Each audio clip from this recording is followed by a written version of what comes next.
بسم اللہ الرحمن الرحیم۔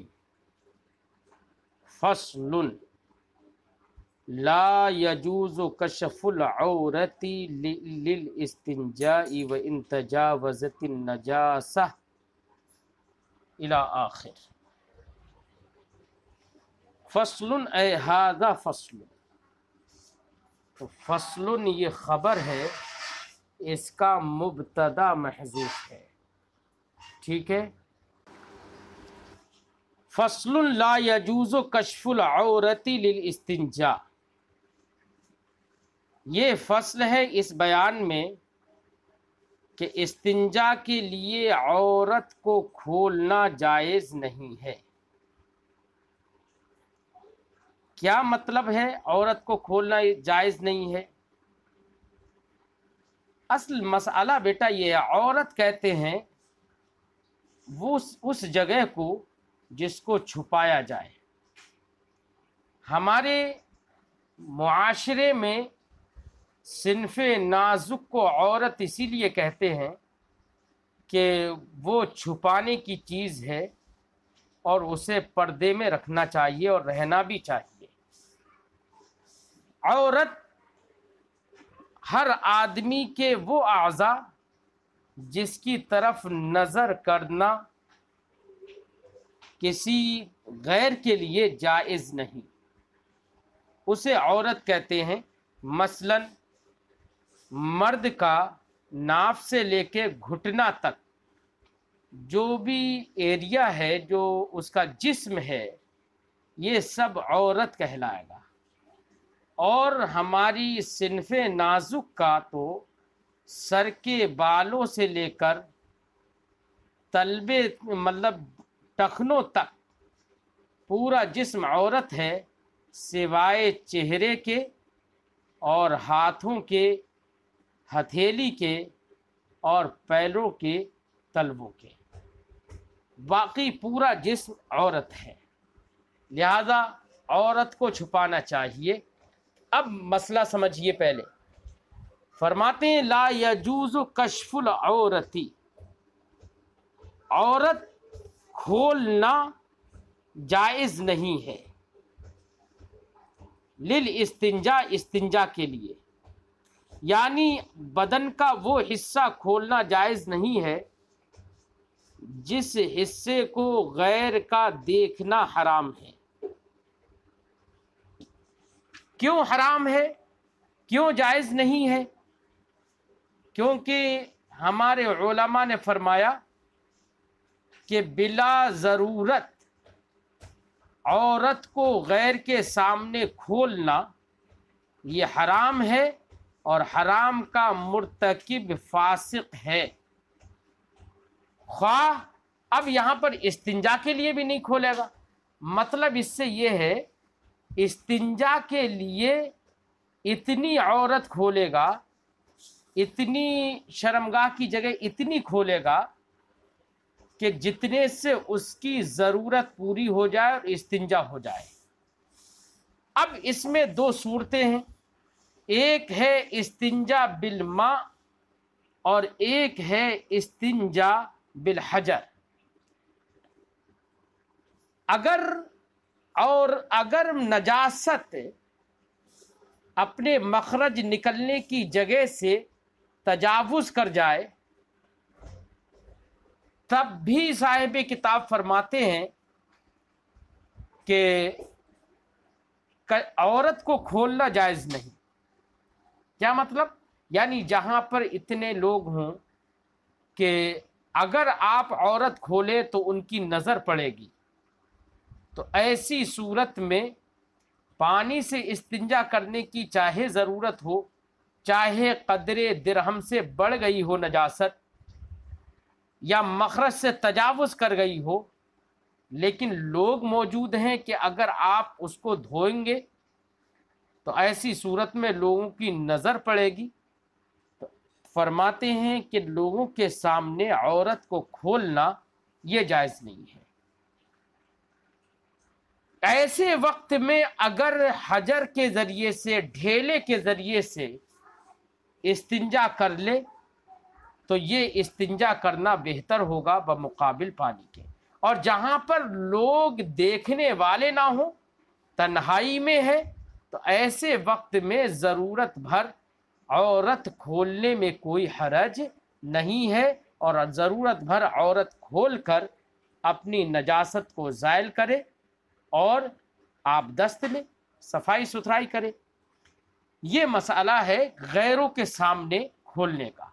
فصل لا يجوز کشف العورت للاستنجاء، یہ فصل ہے اس بیان میں کہ استنجا کے لیے دوسروں کے سامنے عورت کو کھولنا جائز نہیں۔ وَإِن تَجَاوَزَتِ النَّجَاسَةُ مَخْرَجَهَا، اگرچہ نجاست اپنے مخرج سے اور نکلنے کی جگہ سے تجاوز کر گئی ہو، یعنی جسم پر نکلنے کی جگہ کے علاوہ دوسری جگہ پر بھی لگ گئی ہو۔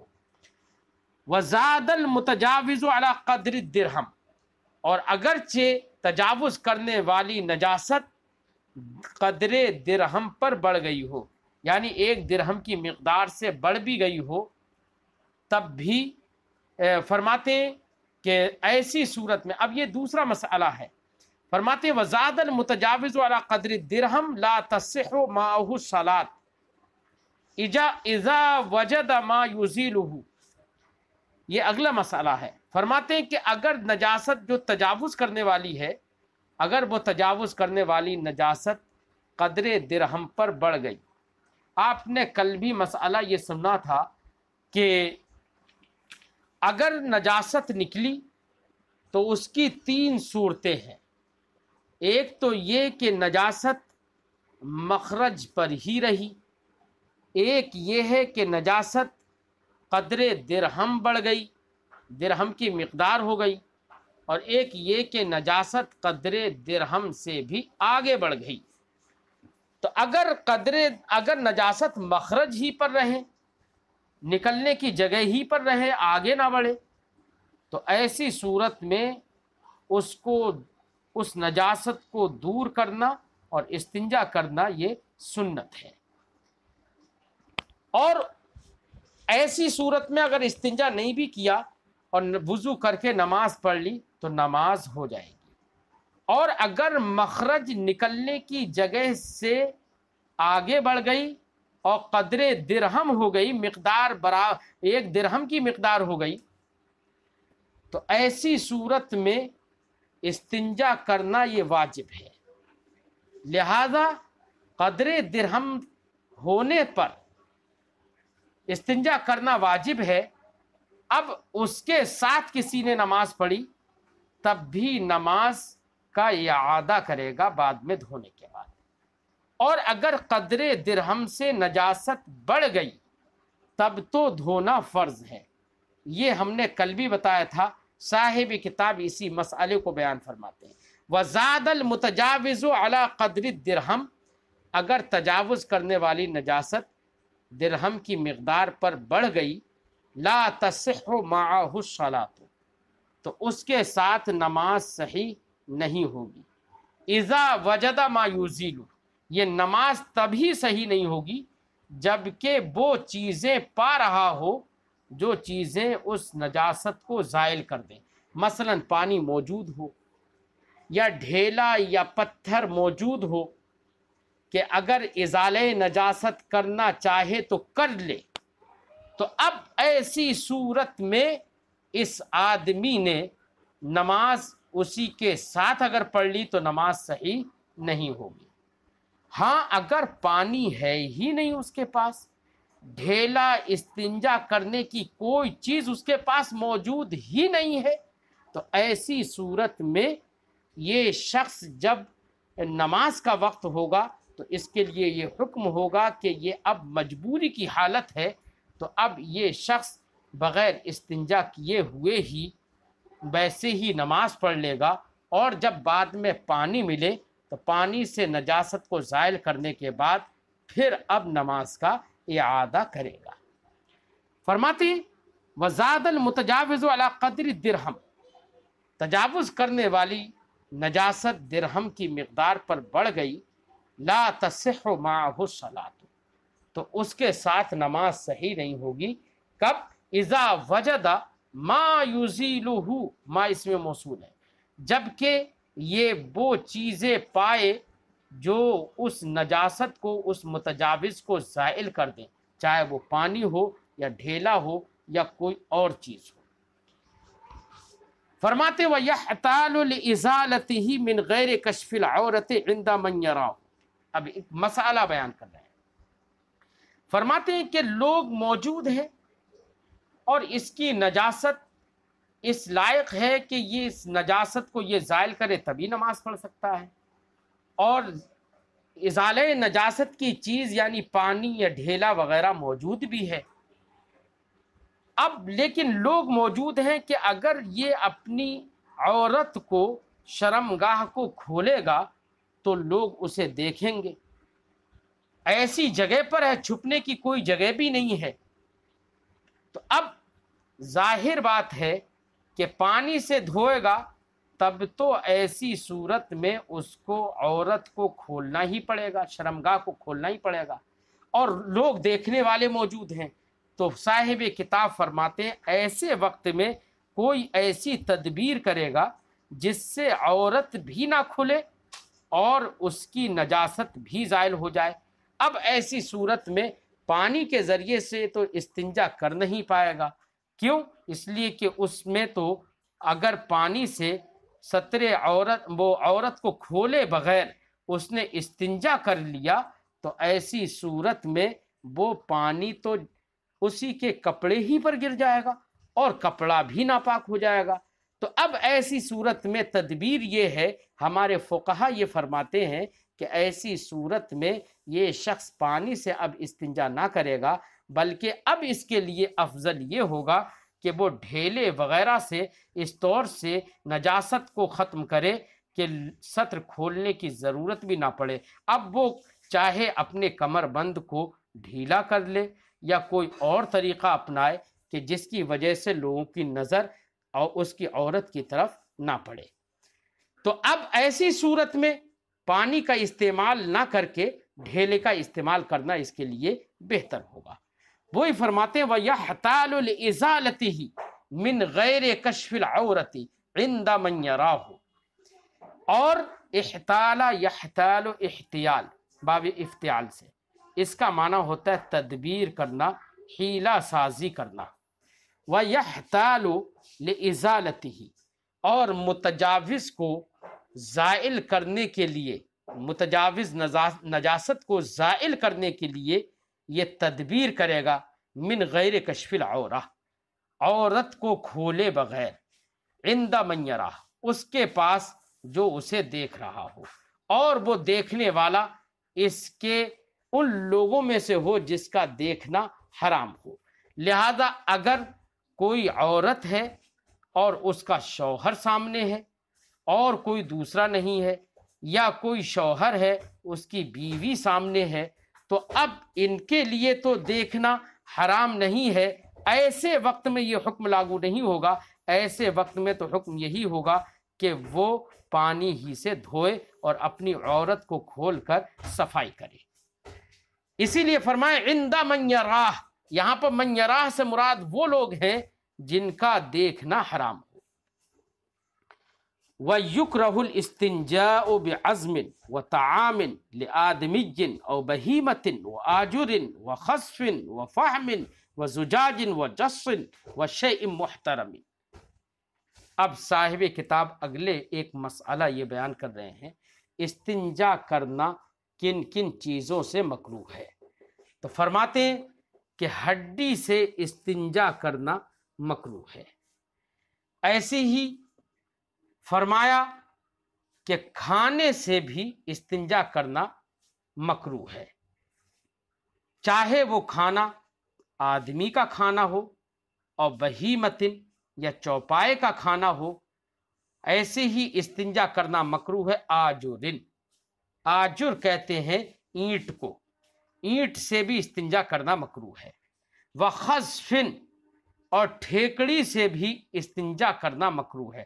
خصف، ٹھیکڑی، جو پکی ہوئی مٹی جیسے کنڈیلی ہے نا، یا ایسی ہی کنڈیلی کی طرح کچھ اور برتن ہوتے ہیں، تو ان کی ٹوٹی ہوئی جو پکی ہوئی مٹی ہوتی ہے اس کو خزفن کہتے ہیں، خزفن کہتے ہیں اسے، وہ خزفن، اور ٹھیکڑی سے استنجا کرنا بھی مکروہ ہے، وہ فحمن، فحمن کا معنی ہوتا ہے بیٹا کوئلہ، اور کوئلہ سے بھی استنجا کرنا مکروہ ہے، وہ زجاجن، ایسے ہی شیشے سے بھی استنجا کرنا مکروہ ہے، وہ جسن، اور چونے سے بھی، جس کا معنی ہوتا ہے چونا، چونے سے بھی استنجا کرنا مکروہ ہے، وَشَيْءٍ محترم، اور ہر لائق احترام چیز سے استنجا کرنا مکروہ ہے۔ ان تمام چیزوں سے استنجا کرنا مکروہ ہے بیٹا۔ کیوں ہے استنجا کرنا مکروہ؟ تو فرماتے اس کے بارے میں ہمارے محدثین اور فقہا نے فرمایا کہ ہڈی سے تو استنجا کرنا اس لیے دو وجہ سے مکروہ ہے۔ ایک تو اس وجہ سے کہ ہڈی کے اندر کچھ، اس کے اندر دندانے سے بھی ہوتے ہیں، اور اس میں ہڈی میں کچھ ایسا بھی ہو سکتا ہے جو آدمی کو استنجا کرنے کے وقت اس کی مقعد میں چبھ سکتا ہے، تو اب اس کو ضرر پہنچے گا، تو ضرر پہنچنے کی وجہ سے ہڈی سے استنجا کرنا مکروہ ہے۔ اب بیٹا یہی ضرر آپ غور کریے، شیشے سے اگر استنجا کرے تب بھی ضرر ہوگا، چونے سے استنجا کرے تب بھی ضرر ہوگا کیونکہ وہ جلن پیدا کر دے گا، ایسی ٹھیکڑی سے استنجا کرے یا اینٹ سے استنجا کرے تب بھی اس سے استنجا کرنے کی صورت میں ضرر پہنچ سکتا ہے۔ تو یہ سب چیزوں سے استنجا کرنا مکروہ ہے، اس لیے کہ آدمی کو ضرر اور نقصان پہنچ سکتا ہے، ٹھیک۔ اور ایک اور وجہ بھی ہے ہڈی سے استنجا کرنے کی ممانعت، ایک اور وجہ سے بھی ہے، وہ یہ کہ نبی کریم، ایک حدیث پاک میں ہے، جس حدیث پاک کی تخریج امام ترمذی نے بھی کی، اس میں نبی کریم صلی اللہ علیہ وسلم نے ارشاد فرمایا کہ ہڈی سے اور گوبر سے استنجا مت کرو۔ کیوں؟ سرکار نے فرمایا کیونکہ وہ تمہارے جن بھائیوں کا کھانا ہے، ہڈیاں جنات کا کھانا ہے، نبی کریم نے فرمایا۔ اب وہاں پر محدثین نے فرمایا کہ ہڈیاں، جیسے کہ ہم ہڈیاں جو پھینکتے ہیں کھانا کھانے کے بعد، وہ ہڈیاں بعین ہی ان کا کھانا نہیں ہے، بلکہ ہڈیوں پر اللہ رب العزت، وہ ہمیں چاہے نظر نہیں آتا، لیکن جب ہم ہڈی استعمال کر کے پھینک دیتے ہیں تو محدثین نے فرمایا اللہ رب العزت ہڈی پر ایک طرح کا گوشت پیدا فرما دیتا ہے، اور وہ گوشت جنات کا کھانا ہوتا ہے۔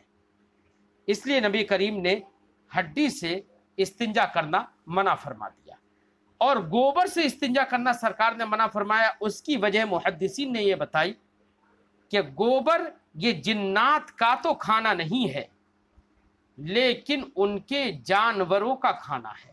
اب آپ کہیں گے کہ گوبر یہ ایک ناپاک چیز کھانا کیسے ہو گئی؟ تو ہم اس کے بارے میں محدثین کرام نے فرمایا کہ گوبر ہماری نظروں میں گوبر ہوتا ہے، لیکن اللہ رب العزت جب جنات کے چوپاؤں کا جب اسے کھانا بناتا ہے تو اس میں کچھ ایسی چیزیں پیدا فرما دیتا ہے کہ جو چیزیں ان کے کھانے کے لائق ہوتی ہیں، ٹھیک ہے، ان کے لیے ماہیت بدل جاتی ہے۔ ہمارے لیے وہ گوبر ہوتا ہے، لیکن ان کے لیے اس کی ماہیت بدل جاتی ہے، حقیقت بدل جاتی ہے، اس لیے ان کے لیے، ان کے چوپاؤں کے لیے کھانے میں کوئی حرج نہیں۔ بہرحال اب آپ نے سمجھ لیا کہ گوبر وغیرہ اور ہڈی وغیرہ سے استنجا کرنا کیوں منع ہے۔ ایسی کھانے سے بھی استنجا کرنا منع ہے نا۔ چوپاؤں کا کھانا میں نے بتا دیا، گوبر وغیرہ۔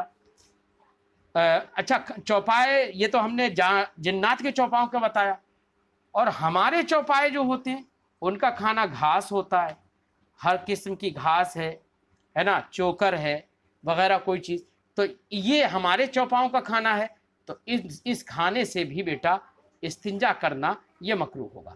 اور آدمی کے کھانے سے استنجا کرنا مکروہ ہے، یہ تو سب کو پتہ ہے، کیونکہ انسان کا جو یہ کھانا ہے وہ لائق احترام ہے، اور اس سے استنجا کرنا ایک مال کو ضائع کرنا ہے اور اس کی توہین کرنا ہے، اس لیے استنجا کرنا ان سے مکروہ ہے۔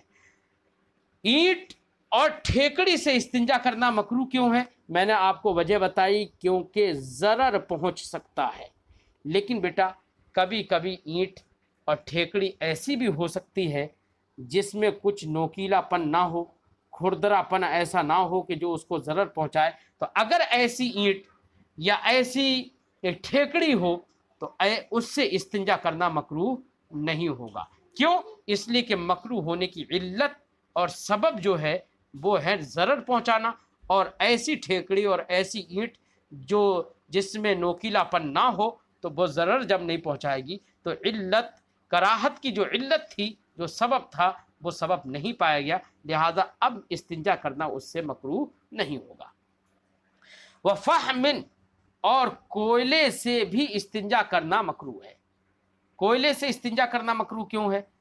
اس کے بارے میں بھی علماء کرام نے فرمایا کہ کوئلہ جو ہے وہ اگر موضع استنجا پر آدمی لگائے گا تو اس سے بھی ضرر پہنچے گا، اور اس کی موضع استنجا جو ہے، استنجا کی جو جگہ ہے وہ اس سے استنجا کی جگہ متلوث ہو جائے گی اور اس پہ کالا پن لگ جائے گا، تو اس لیے کوئلے سے استنجا کرنا مکروہ ہوگا۔ اور ایک اور وجہ بھی سمجھ میں آتی ہے، لکڑی جلنے کے بعد جو کوئلہ بنتا ہے بیٹا، وہ کوئلہ بننے کے بعد بھی ابھی مال رہتا ہے۔ آج کے زمانے میں آپ دیکھتے ہیں کہ کوئلہ بھی بکتا ہے اور اس کو پریس، استری وغیرہ میں، آئرن وغیرہ میں استعمال کیا جاتا ہے اور کپڑوں پر پریس کر لی جاتی ہے۔ تو اس کا مطلب یہ ہوا کہ لکڑی جلنے کے بعد جو کوئلہ بنا ہے وہ کوئلہ بھی ہمارے حق میں جلنے کے بعد، کوئلہ بننے کے بعد بھی ابھی بھی وہ مال متقوم ہے، ایسا مال ہے کہ جس سے ہم فائدہ حاصل کر سکتے ہیں۔ تو اور ہر ایسے مال سے جس سے فائدہ حاصل کیا جا سکے، ایسے مال سے استنجا کرنا مکروہ ہے اس کی عظمت کے پیش نظر، اس لیے کوئلہ سے استنجا کرنا مکروہ ہے۔ وَزُجَاجٍ، اور شیشے سے استنجا کرنا بھی مکروہ ہے۔ کیوں؟ اس لیے کہ بیٹا شیشہ ضرر رساں ہے، شیشے کا استعمال آپ اپنے ہاتھ کہیں پر ٹوٹا ہوا شیشہ اگر آپ اپنے ہاتھ سے آرام سے بھی اٹھائیں پھینکنے کے لیے تب بھی وہ چبھ جاتا ہے، اس کے اندر اتنی تیزی ہوتی ہے، اتنا نوکیلا پن ہوتا ہے۔ اب سوچئے آدمی مقام استنجا میں لگائے تو ضرر پہنچنا یقینی لگتا ہے، اس لیے شیشے سے استنجا کرنا مکروہ ہوگا۔ وجسن، اور چونے سے بھی استنجا کرنا مکروہ ہے۔ وجہ میں نے بتائی، کیونکہ چونا ایک تو مال متقوم ہے، یعنی مال ہے اس سے ہم فائدہ اٹھاتے ہیں، بکتا ہے، اور مال متقوم سے استنجا کرنا یہ اس کو ضائع کرنا ہے، اسراف ہے اور توہین ہے۔ ایسی فرماتے ہیں وَشَيْءٍ مُحْتَرَمٍ، ایسی لائق احترام کوئی بھی چیز ہو، لائق احترام کوئی بھی چیز ہے اس سے استنجا کرنا مکروہ ہوگا۔ جیسے کہ بیٹا کاغذ ہے، کاغذ لائق احترام ہے، وہ تو کتابت کے لیے وضع کیا گیا ہے، تو اب اس سے استنجا کرنا بھی مکروہ ہے۔ ایسے ہی صاف ستھرا نیا کپڑا ہے جس کو آپ نے پہننے کے لیے خریدا یا کسی اور کام کے لیے خریدا، اور آپ چاہیں کہ اس کپڑے سے استنجا کریں، تو اب یہاں پر مال کو ضائع کرنا ہے، اسراف ہے، لہذا اس سے بھی استنجا کرنا مکروہ۔ ایسی ریشم ہے، ریشم کا کوئی ٹکڑا ہے، تو بیٹا ریشمی ٹکڑے مہنگے ہوتے ہیں، تو وہ تو ایسا مال ہے کہ بیچا جا سکتا ہے، دوسرے کاموں میں اس کا استعمال ہوتا ہے، تو ریشم کے کپڑے کا استعمال کرنا، ٹکڑے کا استعمال کرنا، یہ بھی اس کی توہین ہے، اس لیے استنجا کرنا مکروہ ہے۔ فرمایا کا خرقت دیباج، دیباج کا معنی ریشم اور خرقہ کا معنی ہوتا ہے ٹکڑا، کا خرقت دیباج جیسے کہ ریشم کا ٹکڑا، وقطن، قطن کا معنی ہوتا ہے روئی، اور ایسی ہی روئی یعنی کپاس کا ٹکڑا، تو ان سے بھی استنجا کرنا مکروہ ہے۔ لہذا سمجھ میں آیا کہ ٹیشو پیپر جو یوز کیا جاتا ہے، جگہ جگہ پر استعمال کیا جاتا ہے،